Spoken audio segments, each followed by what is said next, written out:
21শে জুলাই তৃণমূলের শহীদ দিবস, এবং সেখানে যেটা জানা যাচ্ছে যে অখিলেশ যাদবও আসছেন। এবারে মমতা ব্যানার্জির আরও পাল্লা ভারী। হ্যাঁ, এই প্রশ্নটা কিন্তু তুমি ভুল করলে সঙ্গীতা। এটা তৃণমূলের শহীদ দিবস নয়। মানে যারা মারা গিয়েছিলেন তারা কেউ তৃণমূলের ছিলেন না, তারা কংগ্রেসের ছিলেন। এখন যদি তৃণমূলের যে সমস্ত নেতা নেত্রীরা মঞ্চ আলো করে বসে থাকেন, যদি তাদেরকে জিজ্ঞেস করো যে আচ্ছা শহীদ যারা হয়েছিলেন তাদের 5 জনের অন্তত নাম বলুন তো, আমি নিশ্চিত মানে এই প্রশ্ন তুমি গিয়ে করো যে কোনো তৃণমূলের মুখপাত্রকে নিশ্চয়ই যখন তোমার দেখা হবে 21শে জুলাই পরবর্তী সময়ে গিয়ে প্রশ্নটা করো যে আচ্ছা শহীদ দিবসে তোমরা তো নিশ্চয়ই গিয়েছিলে, কিন্তু 5 জন কেন 3 জন শহীদের নাম বলো দেখি, ওরা বলতে পারবে না।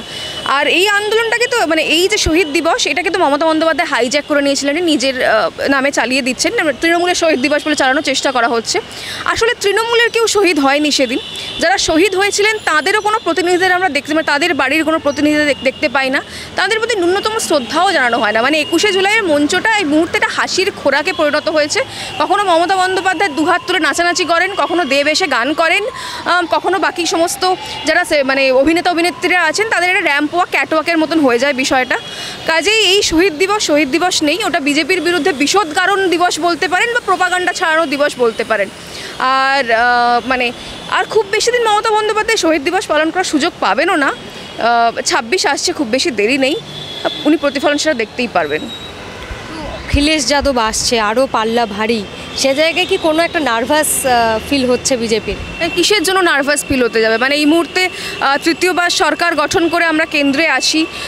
এই মুহূর্তে প্রধানমন্ত্রী নরেন্দ্র মোদী বিশ্বের সবথেকে বেশি মানে বিশ্ববন্দিত নেতা তো তিনি ছিলেনও, কিন্তু এই মুহূর্তে টুইটারেও সমস্ত নেতাকে ছাড়িয়ে গিয়ে তিনি তার সবথেকে বেশি জনপ্রিয় নেতা এই মুহূর্তে প্রধানমন্ত্রী নরেন্দ্র মোদী। 100 মিলিয়ন ফলোয়ার তার।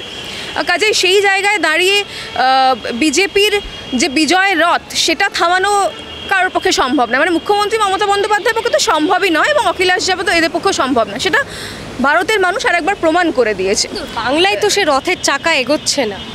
না, বাংলায় কী ধরনের নির্বাচন হচ্ছে সেটা আমরা সবাই দেখেছি। কীভাবে নির্বাচন হয়েছে, কীভাবে নির্বাচনের আগে মানুষকে বাড়ি থেকে বেরোতে দেওয়া হয়নি, তাদের উপর অত্যাচার করছে, সেটা আমরা দেখেছি। কিন্তু এই মুখ্যমন্ত্রী মমতা বন্দ্যোপাধ্যায় মানে যে অখিলেশ যাদবের কথা বলা হচ্ছে, এটা তো মন্ত্রী গঠন করে ফেলেছিল। মানে হাওয়াই চটি দিল্লি যাবে এরকম মানে একদম পোস্টার ছেপে দিয়েছিল সোশ্যাল মিডিয়ায়, এবার দিল্লি যাবে হাওয়াই চটি এরকম একটা স্লোগান উঠেছিল, হাওয়া উঠেছিল। মুখ্যমন্ত্রী মমতা বন্দ্যোপাধ্যায় তার ক্যাবিনেটে কাকে রাখবেন সেগুলো পর্যন্ত ঠিক হয়ে গিয়েছিল।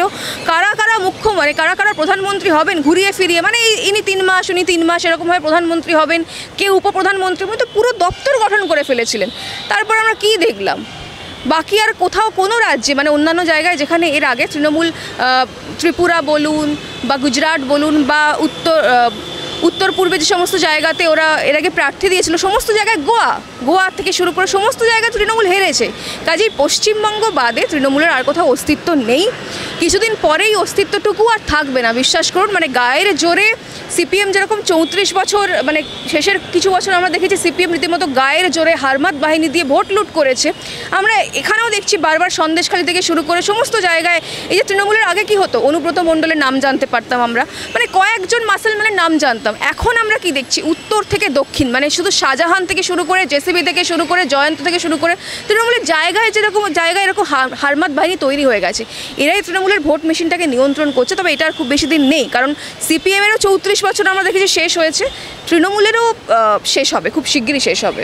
বাংলাদেশের ছাত্র আন্দোলন মূলত কোটা সংস্কারের দাবিতে তাদের সেই আন্দোলন। তবে সমাজের বিভিন্ন স্তরের মানুষ বিভিন্ন রকমভাবে এটার ব্যাখ্যা করছে।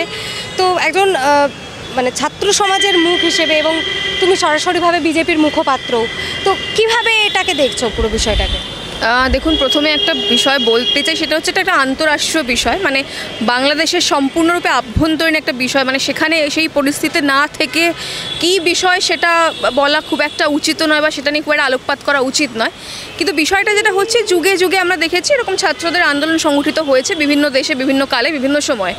আন্দোলন করার মধ্যে কোনো সমস্যা নেই, কিন্তু আন্দোলন যখন হিংসার রূপ নেয়, যখন সেটা রাষ্ট্রবিরোধী কার্যকলাপে পরিণত হয়, তখন সেখানে প্রশ্নচিহ্ন থাকে। মানে যেখানে রাষ্ট্রের নিরাপত্তা প্রশ্নের মুখে চলে আসে, রাষ্ট্র নিরাপত্তা সরাসরি জড়িত হয়ে যায়, সেখানে একটা প্রশ্নের বিষয় থাকে। মানে এই যে ছাত্ররা আন্দোলন করছেন কোটা তুলে দেওয়ার কোটা তুলে দেওয়ার জন্য আন্দোলন করছে, এটা একেবারে নিঃসন্দেহে খুব ভালো একটা বিষয় হতে পারে। পুরোপুরি তোলার কথা কিন্তু তারা বলছে না, সংস্কারের কথা। সময়ের সঙ্গে সঙ্গে কোটা সংস্কার করা উচিত, এটা আমরাও মনে করি করা উচিত, কিন্তু বিষয়টা যেটা হচ্ছে এই যে আন্দোলন, এটা সহিংস আন্দোলনে পরিণত হচ্ছে। এরা আগুন লাগিয়ে দিচ্ছে জায়গায় জায়গায়, এদের কাছে যে ধরনের আগ্নেয়াস্ত্র পাওয়া যাচ্ছে, এই ধরনের আগ্নেয়াস্ত্র ছাত্র সমাজে থাকার কথা। তাদের হাতে তো কলম থাকে, বই থাকে, খাতা থাকে, তাদের কলমের জোরে তারা প্রতিবাদ করতে পারেন বা তারা শান্তিপূর্ণ নিরস্ত্র একটা আন্দোলন করতে পারেন। কিন্তু আমরা দেখছি যে ছবিগুলো সমাজ মাধ্যমে দেখতে পাচ্ছি, ওখানে যেহেতু ইন্টারনেট পুরোপুরি বন্ধ, সেরকমভাবে জানার খুব একটা উপায় নেই কী হচ্ছে। যেটুকু টিভির মাধ্যমে দেখছি বা যেটুকু সংবাদপত্রে দেখছি বা সোশ্যাল মিডিয়া দেখছি, তো সেখানে যে ছবিগুলো আমরা দেখতে পাচ্ছি, ওদের হাতে আগ্নেয়াস্ত্র, দামি দামি আধুনিক আগ্নেয়াস্ত্র। এই আগ্নেয়াস্ত্রগুলো তুলে দিচ্ছে কারা? মানে এটা একটা সরকার বিরোধী বা দেশ বিরোধী চক্রান্ত নয় তো? ওরা জেলখানায় আগুন লাগিয়ে দিচ্ছে, সেখানকার বন্ধুদেরকে পালিয়ে যেতে সাহায্য করছে। এটা তো সরাসরি রাষ্ট্রের নিরাপত্তাকে থ্রেট জানানো হচ্ছে। এবং সবথেকে বড় কথা হচ্ছে এই ধরনের বিষয়গুলো, মানে আস্তে আস্তে আমরা দেখছি এই আন্দোলনের অভিমুখ বদলে যাচ্ছে, ভারত বিরোধী স্লোগান উঠছে, হিন্দুত্ব বিরোধী স্লোগান উঠছে। এবং এই বিষয়গুলোকে এখানে যারা বামপন্থী আছেন এবং বেশ কিছু বামপন্থী মনোভাবাপন্ন লোকজন আছেন এবং সেলিব্রিটি আছেন, তারা এই বিষয়টাকে সমর্থন করছেন। মানে তারা কি এই হিংসাটাকে সমর্থন করছেন? আমি প্রশ্ন করতে চাই তাদের কাছে, তারা কি হিংসাটাকে সমর্থন করছেন, এই ভারত বিরোধী স্লোগানগুলোকে সমর্থন করছেন, নাকি ছাত্রদের হাতে বন্দুক, তারা বন্দুক নিয়ে ঘুরে বেড়াচ্ছে, মানুষকে থ্রেট দিচ্ছে, এটাকে আপনারা সমর্থন করছেন? মানে বরাবরের মতন ভারত বিরোধী প্রপাগান্ডা চালানোর জন্য এখান থেকেও এই বামপন্থীদের কাছ থেকে কোনো রসদ যাচ্ছে কিনা সেটাও খুঁজে দেখা দরকার আছে। অর্থাৎ এটা একটা কথা তুমি বলছো যে ওখানে যে ভারত বিরোধী স্লোগান উঠছে তার রসদটা ভারত থেকেই বামপন্থীরা যোগাচ্ছে। আমি বলছি না, আমি সমাজ মাধ্যমে যাদেরকে সমর্থন করতে দেখছি, দেখুন আমরা কি জানি, অন্যায় যে করে আর অন্যায় যে সহে, দুজনকেই সমভাবে ঘৃণা করা উচিত। যারা অন্যায় করছে আমি এটাও জানি না ওরা অন্যায় করছে কিনা, কিন্তু যদি বন্দুক নিয়ে ঘুরে বেড়ায়, জেলে আগুন লাগিয়ে দিচ্ছে, সহিংস আন্দোলন করছে, এটা যদি রাষ্ট্রের নিরাপত্তার বিরুদ্ধে ক্ষতির কারণ হয়, তাহলে সেই রাষ্ট্র তার সেই রাষ্ট্র তার পদক্ষেপ নেবে। এটা যে কোনো দেশের ক্ষেত্রে সত্যি। যদি কোনো আন্দোলন এরকম রাষ্ট্র বিরোধী হয় এবং রাষ্ট্রের নিরাপত্তাকে প্রশ্নের মুখে ফেলে, তাহলে সেখানকার সরকার সেটাকে পদক্ষেপ নেবে।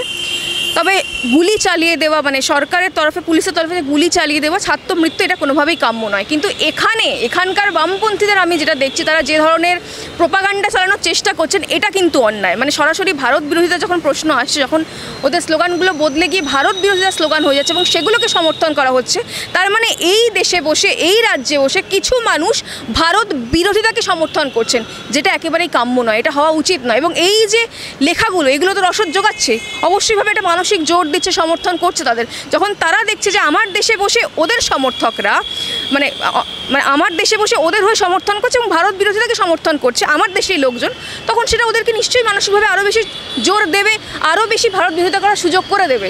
এটা উচিত নয়।